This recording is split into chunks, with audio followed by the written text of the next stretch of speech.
मेरी माँ ने मुझसे कहा कि ये ज्यादा बेहतर होता कि तुम एक मुसलमान के बजाय एक वैश्या बन जाती। मुझे एक फोन कॉल आया क्योंकि मैं एक एजेंसी से जुड़ी हुई थी और मेरे एजेंट ने मुझे कॉल किया। वो फोन पर ही मुझ पर चिल्लाने लगा, तुम अपने करियर पर क्यों लात मारी हो, ये तुम क्या कर रही हो। ये एक वर्ल्ड टूर था जिसमें होटल, फ्लाइट, सबका खर्चा उठाया जा रहा था। ये एक ख्वाब जैसा था। आप यहूदी तभी हो सकते हैं जब आपकी माँ यहूदी हो। मैंने कभी किसी को नहीं बताया कि हम यहूदी हैं। मुझे इससे काफी शर्मिंदगी महसूस होती थी, मालूम नहीं क्यों। आप हमें इस्लाम से पहले की स्टेज लाइफ और बतौर प्रेजेंटर अपने करियर के बारे में बता सकती हैं? मैं म्यूजिक इंडस्ट्री में थी और जल्द ही बहुत सी सेलिब्रिटीज से मेरी जान पहचान हो गई थी। ज्यादातर लोग जो कैमरा के सामने हंसते नजर आते थे, वही लोग बहुत ही दुखी, परेशान और कंफ्यूज्ड होते हैं क्योंकि वो कैमरा के सामने सच में खुद नहीं होते हैं। ऐ खुदा प्लीज, अगर इस्लाम सच्चा है तो मुझे हिदायत दे। और मैंने खुद से कहा कि मैं अब और देर नहीं करूंगी, मैं कल भी मर सकती हूँ, मुझे मुसलमान होना होगा।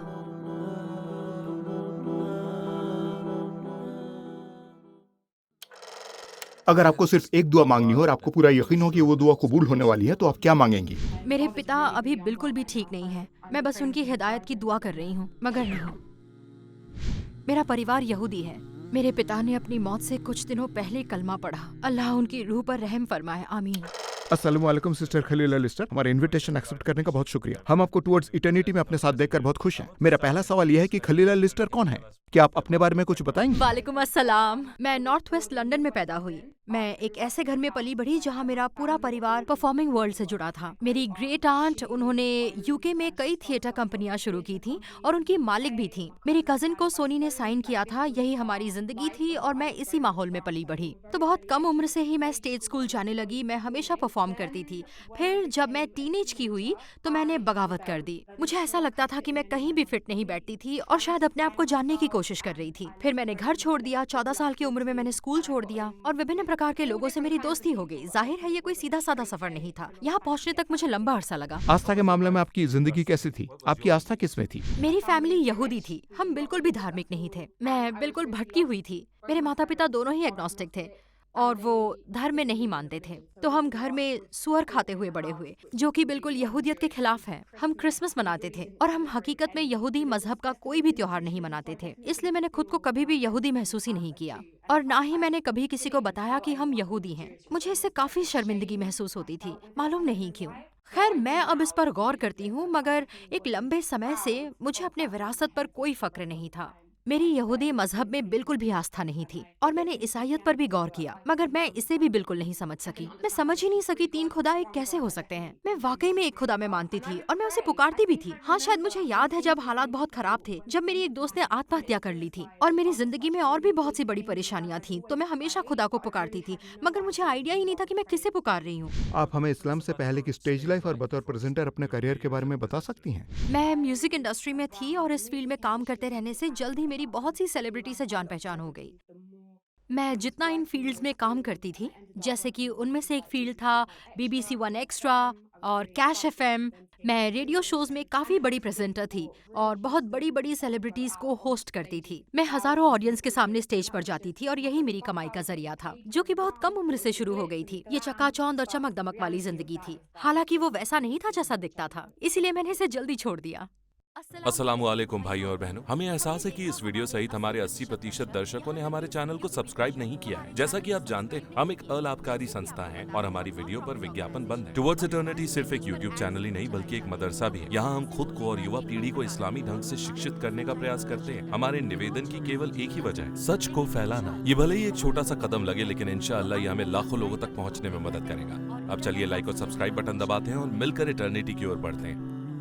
तो आपने बताया कि आपने सेलिब्रिटीज के साथ काफी वक्त गुजारा। हमें उनकी जिंदगी बाहर से बड़ी चमकदार और ग्लैमर से भरपूर लगती है। क्या हकीकत में भी उनकी जिंदगी ऐसी ही होती है? और क्या इस संबंध में आपकी दिलचस्प घटना बता सकती हैं? मेरे ख्याल से यही वो दिलचस्प चीज है जिसने मुझे जिंदगी के वजूद के बारे में सवाल करने पर मजबूर किया, क्योंकि मैं परफॉर्मिंग की दुनिया में थी और मैंने उन लोगों को लगातार करीब से देखा है जिन्हें आप स्क्रीन पर देखते हैं। याद रहे, उस वक्त इंस्टाग्राम नहीं था, बल्कि वो पेपराजी और टीवी इंटरव्यूज का जमाना था। मगर उन्हें और उनकी जिंदगी को देखकर देखकर आपको लगता है कि ये ड्रीम लाइफ गुजार रहे हैं। उनके पास कारें हैं, दौलत है, ये कामयाब लोग हैं और इनके पास तो बस दुनिया की हर नेमत मौजूद है। आपके ख्याल में सारी दुनिया उनकी मुट्ठी में होती है। मगर मैंने पार्टियों के बाद हमेशा देखा है, ज्यादातर लोग जो कैमरा के सामने हंसते नजर आते हैं, वही लोग बहुत ही दुखी, परेशान और कंफ्यूज्ड होते हैं। मैं जब उनसे पूछती हूँ कि आप खुश क्यों नहीं हैं? आपके पास तो सब कुछ है, तो वो जवाब देते, मुझे नहीं लगता कि सब कुछ है और शायद मैं अभी भी दूसरों से पीछे हूँ। उनमें से कोई नहीं समझता कि वो जिंदगी में कामयाब हैं। बस उन्हें लगता है कि वो कामयाबी के करीब हैं और वो उसे एक बाहरी नजरिए से देखते हैं। और तब मैं खुद सोचती थी, इसके बावजूद कि मैं उम्र में छोटी थी, पर मैं ये भी सोचती थी कि यकीनन इससे आगे भी कोई जिंदगी होगी। कैसे हो सकता है कि ये लोग जिन्हें हम अपना आइडल मानते हैं, जिनकी एक झलक के लिए हम बेताब रहते हैं, वो अभी भी खुशी महसूस नहीं कर रहे। और शायद मुझे इसका जवाब जल्दी मिल गया, क्योंकि वो कैमरा के सामने सच में खुद नहीं होते हैं। वो ढोंग करते हैं, वो अपना किरदार बिल्कुल ऐसे पेश करते हैं जैसे लोग उन्हें देखना चाहते हैं और इसीलिए अंदर से वो खुद को मुकम्मल महसूस नहीं करते हैं। मुझे एक पार्टी के बाद का वाकया याद है। मैं नाम नहीं बताऊंगी, जबकि मैं बता सकती हूँ। मगर इतनी बड़ी हिप हॉप इंडस्ट्री में वो सेलिब्रिटी थे जो एक बार किसी सड़क से गुजर जाएं तो लोग खुशी से चीखने लगते और तस्वीरें खींचने लगते। और मुझे याद है एक बार वो चलते चलते एक कोने में बैठ गए और बिल्कुल टूट चुके थे। वो एक मेल सेलिब्रिटी थे और उन्हें देखकर लगता था जैसे वो जिंदगी से हार मान चुके हैं। शायद उस वक्त मेरी उम्र 16 साल थी और मुझे याद है वो चीख चीख कर मुझे बता रहे थे कि शैतान ने उन्हें घेर रखा था और वो एक इंसान जिसने शैतान को भगाया वो मैं थी। मतलब अभी मेरी बेटी भी उतनी छोटी नहीं है जितनी मैं थी। मैं बहुत छोटी थी और वो एक बड़े वयस्क जिसे देखकर हम बड़ा आदमी समझते और वो वहाँ चीख रहा था और अपना मानसिक संतुलन खो रहा था। मैंने उसी पल सोचा कि मुझे ऐसी जिंदगी नहीं चाहिए। आप इसे एस्केपिज्म के लिए कर रहे होते हैं। और तब मुझे पूरी तरह समझ आ गया कि हाँ, इनके पास टैलेंट है, हाँ वो सक्सेसफुल भी हैं, मगर फिर भी वो अंदर से दुखी हैं, जिसका उनके पास भी कोई हल नहीं है। उनके अंदर अभी भी एक खालीपन है जिसे दुनिया की सारी दौलत भी नहीं भर सकती। शायद यही मेरी जिंदगी का सबसे अहम लम्हा था। उसके तुरंत बाद मैंने अपनी सच्चाई तलाशने का सफर शुरू कर दिया। क्या मैं पूछ सकता हूँ कि आपकी जॉब क्या थी? आप सिर्फ 16 की थी, तो इन सेलिब्रिटीज के साथ आप क्या काम करती थी? मैं बातचीत में माहिर थी, इसीलिए मुझे स्टेज होस्टिंग के लिए चुना गया था और मेरा अंदाज होता था कि अब इसके बाद बारी है और मैं उनकी बायोग्राफी बताती और मैं इसी तरह की बातें कहती। मैं behind the scene event management में भी थी, मदद करती, एक पीए की तरह नहीं, पर ये सुनिश्चित करने के लिए मदद करती कि आयोजन अच्छे से संपन्न हो। और मेरी यही भूमिका थी। मैं छोटी थी मगर मुझे फौरन ही काम पर रख लिया गया। शायद मेरी फैमिली बैकग्राउंड और पैशन की वजह से मैं शायरी भी करती थी, जो मैं कभी कभी परफॉर्म भी करती थी। परफॉर्मिंग की दुनिया में मैं कई अलग अलग चीजें कर रही थी और मुझे आगे बढ़ना था। मेरे बहुत ऊंचे ख्वाब थे और मैं कामयाबी की ऊंचाइयों को छूना चाहती थी। किस चीज ने आपको अपने अकीदे पर सवाल करने पर मजबूर किया? आपने कहा कि आप पर उस सेलिब्रिटी का असर हुआ था, और क्या कोई वाकया या फिर कोई सोच इसकी वजह बनी? जब मैं सिर्फ 13 साल की थी, मेरे दादा का देहांत हो गया। मुझे उनसे बहुत लगाव था और मैं कहूँगी यही वो पहली बार था। उस दूसरे वाकये से पहले जब उनकी मौत हुई थी, ये बड़ा दर्दनाक लम्हा था। जब आपकी आस्था ना हो और कोई मर जाए तो लगता है सब कुछ खत्म हो गया। मुझे याद है ऐसा लगा था जैसे मेरे सिर पर अंधेरा छा गया हो और मुझे नहीं पता था कि वो कहाँ चले गए। क्या वो मुझे सुन सकते हैं? जरूर इसके आगे भी कुछ है। मैं सोचती थी क्या वो बस यहाँ मरने के लिए आए थे? और मुझे लगता है वो पहली बार था जब मैं 13 साल की होने वाली थी और तब मैंने गहराई से गौर करना शुरू किया कि यकीनन मेरी हैसियत इससे बढ़कर होनी चाहिए। पर उस वक्त मैं बागी मिजाज की थी। मैं घर छोड़कर भटक रही थी और अपना ड्रीम करियर बना रही थी। जब मैं बड़ी बड़ी सेलिब्रिटीज के साथ थी तो फिर से इस बात ने मुझे सोचने पर मजबूर किया कि इन सब चीजों से खुशी नहीं मिलती, यकीनन कहीं कुछ कमी है। फिर मैंने आस्था पर संजीदगी से गौर करना शुरू किया। मेरा दिल आस्थाओं के खिलाफ था, मगर फिर भी मैंने बहुत से धर्मों को पढ़ा, लेकिन इस्लाम पर कभी गौर नहीं किया क्योंकि वो मुझे बहुत अजनबी लगता था। आपने इस्लाम के बारे में पहली बार कैसे सुना? इस्लाम से आपका पहला परिचय कैसा था? तो उस वक्त मेरी एक सबसे अच्छी दोस्त थी जो साउथ वेस्ट लंदन में मेरे साथ रहती थी। ज्यादातर समय हम एक ही क्षेत्र में थे। हमने साथ काम किया और वो मुसलमान हो गई थी और मुझे ये भी नहीं पता कि वो कैसे मुसलमान हो गई। मुझे सच में नहीं पता कि किस वजह से उसने इस्लाम कबूल किया, लेकिन वो मुस्लिम बन गई और उसने मुझे बताया भी नहीं। मैं इस्लाम के बारे में जानने की कोशिश कर रही थी। उसने मुझसे कहा मैं मुस्लिम बन गई हूँ और मैं पूरी तरह चौंक गई। मुझे यकीन ही नहीं हुआ। मैंने सोचा तुम अपनी जिंदगी बर्बाद कर रही हो। सच कहूँ तो यही ख्याल आया क्योंकि हम दोनों उसी दुनिया का हिस्सा थे। मुझे सच में लगा कि वो अपनी जिंदगी बर्बाद कर रही है, उसका करियर खत्म हो जाएगा, वो कुछ भी नहीं कर पाएगी। लेकिन फिर मैंने देखा कि वो कितनी बदल गई है। तो वो कौन सी चीज थी जिसने आपको इस्लाम के बारे में सोचने पर मजबूर किया? वो क्या था जिसने आपको समझाया और यकीन दिलाया कि शायद यही धर्म मेरे लिए सही है? जब मैंने आत्ममंथन की यात्रा शुरू की तो सबसे पहले मैंने यहूदी धर्म की ओर रुख किया क्योंकि वही मेरे लिए सबसे स्वाभाविक था, क्योंकि मेरे परिवार वाले यहूदी ही थे। और मैं ये समझ ही नहीं सकी कि कैसे एक धर्म ये मान सकता है कि अगर आप उसमें पैदा नहीं हुए हो तो आप उसका हिस्सा नहीं बन सकते। और वैसे भी जो लोग खुद को सच्चे यहूदी कहते हैं वो यही कहेंगे कि तुम तभी यहूदी हो सकते हो जब तुम्हारी माँ यहूदी हो। तो ये खूनी हक है। और वो सच में मानते थे कि कोई और यहूदी नहीं बन सकता, कोई और इस धर्म में दाखिल नहीं हो सकता। तो मैंने खुद से सोचा, फिर इतनी सारी खूबसूरत संस्कृतियाँ, अलग अलग जातियाँ और इतने अच्छे खूबसूरत लोग इस दुनिया में क्यों हैं? क्यों? क्या सिर्फ इसलिए कि उन्हें जहन्नम में भेज दिया जाए? मैं ये बात समझ ही नहीं पाई और मैं इसे समझना भी नहीं चाहती थी। फिर मैंने दोबारा क्रिश्चियनिटी की तरफ देखा। मेरा दिल हमेशा हमेशा एकेश्वरवाद में था। हालांकि मुझे ये नहीं पता था कि असल में पैदा करने वाला कौन है। मैं समझ ही नहीं सकी 3 खुदा कैसे हो सकते हैं। वो मर गए लेकिन जिंदा है। मैं ये बात समझ ही नहीं सकी। और फिर आखिरकार जब वो मुस्लिम बनी और मुझसे बात करने लगी, जो बात मेरे दिल में जाकर बैठ गई थी वो ये थी कि कोई भी मुस्लिम बन सकता है। इससे फर्क नहीं पड़ता कि आप कहाँ से आए हैं या आपने जिंदगी में कितने गुनाह किए हैं।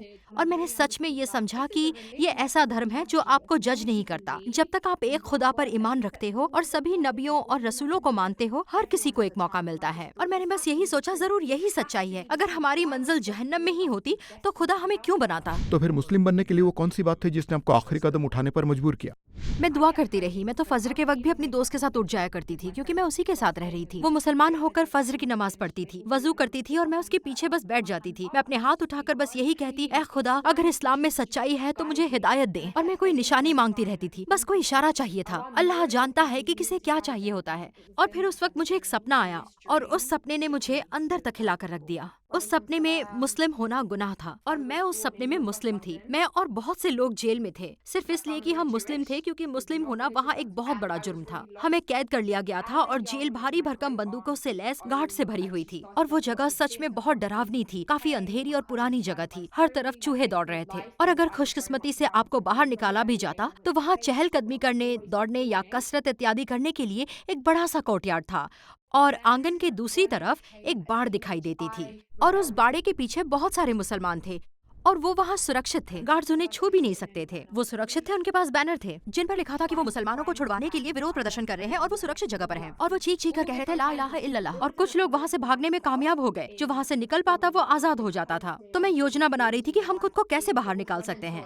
सिर्फ अपने आप को नहीं बल्कि सभी को। तो मैंने सबको बताया कि हमें भेस बदल कर जाना होगा, ऐसा दिखना होगा जैसे हम मुसलमान नहीं है। मुझे ये याद नहीं कि हमने कैसे किया था या क्या पहना था, लेकिन मुझे इतना याद है कि मैं कोर्टयार्ड में बाहर आई और गार्ड्स को ये नहीं पता चला कि हम मुस्लिम हैं, पर वो सोचने लगे ये अजीब है, ये लोग कौन हैं। फिर वो अपने हथियारों के साथ हमारा पीछा करने लगे। मैं सबको कहने लगी, कोई कुछ मत बोलो, वो जान जाएंगे हम मुसलमान हैं। और अचानक मेरे बगल में किसी ने कहा अल्हम्दुलिल्लाह, और गार्ड समझ गए हम मुसलमान हैं। उसने अपनी बंदूक मेरी तरफ तान दी। वो बहुत बड़ी बंदूक थी। उसने मेरी ओर इशारा किया और गोली चला दी। और वो पल मुझे आज भी बिल्कुल साफ साफ याद है, जैसे अभी भी मेरी आंखों के सामने हो। गोलियां धीरे धीरे स्लो मोशन में बाहर आने लगी और उसी पल मुझे एहसास हुआ कि अल्लाह मुझे बचा सकता है। मैं इंसान से क्यों डर रही हूँ जब अल्लाह है, खुदा है, जिसके पास हर चीज की ताकत है। तो मैंने अपने डर से किनारा कर लिया और मैंने अल्लाह पर भरोसा रखा और बोली अल्लाहू अकबर। मेरे आसपास के सब लोग चिल्ला उठे अल्लाहू अकबर, और वो गोली पलट गई और उस गार्ड की तरफ मुड़ गई। जो चीज मुझे सबसे ज्यादा छू गई वो ये थी कि उसी पल एक सांस की तरह हल्की नरम ताजी सी हवा आती है और वो हम सभी मुसलमानों को उठा लेती है, सभी को, और हमें ऊपर उठाकर उस बाढ़ के पार पहुंचा देती है। जब मैं जागी और अपने दोस्त को सपना बताया तो वो रोने लगी। मैंने कहा क्या हुआ? उसने कहा मुझे ध्यान है, मैं पहले भी कुरान में पढ़ चुकी हूँ, मुझे कुछ नहीं पता था, मैं हदीस नहीं जानती थी, मेरे पास इल्म नहीं था, बस इस्लाम से मोहब्बत थी। उसने कहा कयामत के करीब एक हवा चलेगी जो मुसलमानों की रूहों को बचाएगी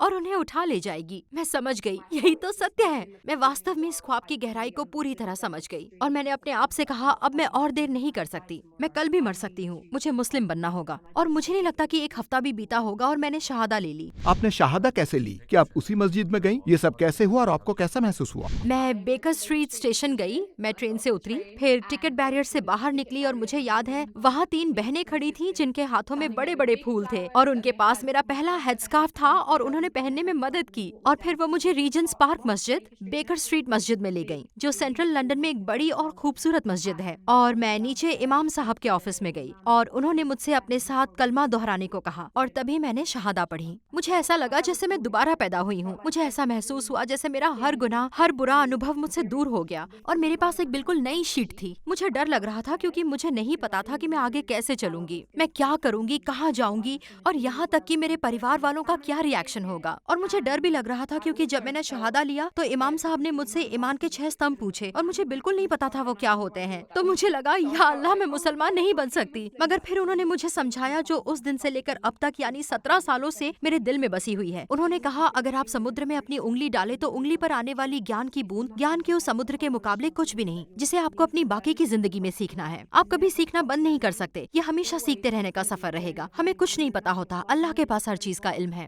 जब आपने इस्लाम कबूल किया तब आपके घर वालों और आसपास के लोगों का रिएक्शन कैसा था? मेरी बहन जो उस वक्त 14 साल की थी, मेरे शहादा लेने के 1 महीने बाद उसने भी शहादा ले लिया। माशाल्लाह, तबारक अल्लाह। मैंने उसे एक किताब दी थी जिसका नाम था the illustrated guide to Islam, जो इस्लाम के पीछे के साइंटिफिक पहलुओं को बहुत अच्छे से समझाती है। मैं थोड़ी अधिक इमोशनल हूँ और वो थोड़ी ज्यादा लॉजिकल है। इस किताब ने उसे मिरेकल समझाने में काफी मदद की जो साइंस के आने से पहले भी मौजूद थे। तो उसने शहादा लिया, लेकिन वो बहुत छोटी थी उस वक्त, इसलिए मुझे अपनी माँ को बताना पड़ा कि मैं मुसलमान बन चुकी हूँ। मेरी माँ काफी रोई और उन्होंने मुझसे कहा कि ज्यादा बेहतर होता तो मुसलमान के बजाय एक वैश्या बन जाती। और मुझे यकीन नहीं हुआ कि इस्लाम को लेकर उनकी सोच ऐसी हो सकती है। वास्तविकता तो यही है कि मेरा परिवार आज भी इस बात पर टिका है, पूरा परिवार। मेरे मुस्लिम होने की बात उनमें से बहुत लोगों के लिए एक बहुत बड़ा झटका था, लेकिन जहाँ तक मेरे करीबी परिवार की बात है तो हमारा पालन पोषण किसी आस्था के साथ नहीं हुआ था। मुसलमान होने के बाद आपको $1 मिलियन की रिकॉर्ड कंपनी के मालिक से नौकरी का ऑफर मिला। आपका जवाब क्या था और फैसले के पीछे का कारण क्या था?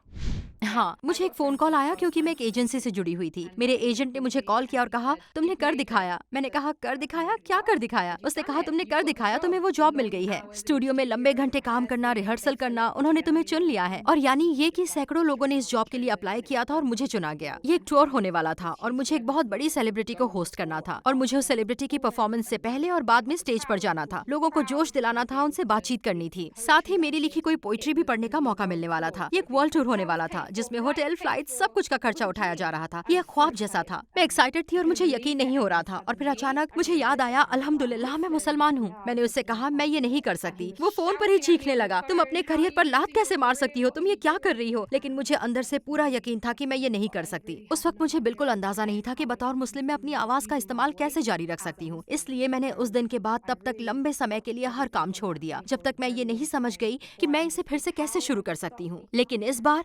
अल्हम्दुलिल्लाह बतौर एक मुस्लिम महिला, यानी मुसलमान होने के बाद आपकी करियर में एक गैप, एक विराम आ गया था, है ना? मेरा ख्याल है कि तकरीबन 14 साल पहले मुझे समझ आ गया था कि बात करने और अपनी आवाज को ताकत के साथ इस्तेमाल करने के और भी कई रास्ते हैं। इस तरह मैं टेडेक्स जैसे ड्रीम स्टेजेस पर गई जो कि बेहद शानदार प्लेटफॉर्म्स हैं। अल्हम्दुलिल्लाह मैं वहाँ पूरे पर्दे के साथ जाती थी और मैंने दुनिया के चंद बेहतरीन पब्लिक स्पीकर्स के साथ शुरुआत की। तो आपने टेडेक्स से बातचीत की, क्या आपको नकाब करने वाली टेडेक्स स्पीकर के तौर पर दिक्कतों का सामना करना पड़ा? क्या बातचीत से पहले या बाद में लोगों ने इसकी वजह से आपसे दिलचस्प सवाल पूछे, अलग रवैया अपनाया? टेडेक्स में मेरी बातचीत सेंटा बारबरा, कैलिफोर्निया में एक गैर मुस्लिम गोरे व्यक्ति के साथ थी। उन्होंने मुझसे कहा मुझे आज से पहले किसी मुसलमान औरत से बात करने का मौका नहीं मिला। मेरे ख्याल में उनका इलाका ज्यादा मल्टीकल्चरल नहीं था, कम से कम इतना तो था कि वहाँ ज्यादा मुसलमान नहीं थे, इसीलिए ये उनके लिए पहला मौका था। और वो टेडेक्स जिसमें मैंने बातचीत की वो उनका एक इंटरव्यू था। वो एक प्रोड्यूसर थे और उन्होंने हॉलीवुड में काम किया था और उनके लिए इंडस्ट्री में असीम संभावनाएं थी। और मेरे ख्याल में उनके दिमाग में इस्लाम के बारे में कुछ पूर्वाग्रह थे, क्योंकि उन्होंने मुझसे पूछा कि यहाँ आपकी बातचीत से आपकी कम्युनिटी कैसा महसूस करेगी और यहाँ आने पर उनका क्या रिएक्शन होगा। और उन्हें बहुत हैरानी हुई जब मैंने बताया कि